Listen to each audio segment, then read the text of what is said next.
কীভাবে আপনারা খুব সহজে আপনারা ইমোতে গ্রুপ খুলবেন সেই জিনিসটা এই ভিডিওটির মাধ্যমে আমি শেয়ার করবো। ভিডিওটি শুরু করার আগে একটা রিকোয়েস্ট, আমার চ্যানেলটিকে সাবস্ক্রাইব করবেন এবং ফেসবুক পেজ থেকে ভিডিওটি দেখলে অবশ্যই ফলো দিয়ে দেবেন। চলুন তাহলে শুরু করা যাক। ইমো অ্যাপটি ওপেন করবেন। অ্যাপটি ওপেন করার পর আপনারা প্লাস বার আইকনে ক্লিক করবেন। তারপর দেখতে পাবেন নিউ গ্রুপ, এটাতে আপনারা ক্লিক করবেন। আপনারা মনে রাখবেন একের অধিককে আপনারা অ্যাড করতে হবে, তাহলে কিন্তু গ্রুপটা খুলবে। তো আমি যেমন একটা এক্সাম্পল হিসেবে আমি একটা গ্রুপ 2 জনকে অ্যাড করতেছি। ওকে, তারপর আমি সেভে ক্লিক করব।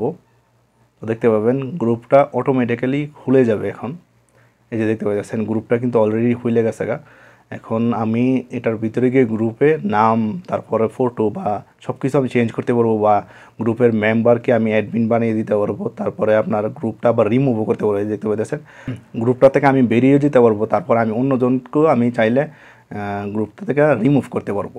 তো ইজিলি। আর তারপরে আপনারা যদি গ্রুপটা শেয়ার করতে চান তাহলে গ্রুপটা শেয়ার করতে পারবেন ইজিলি।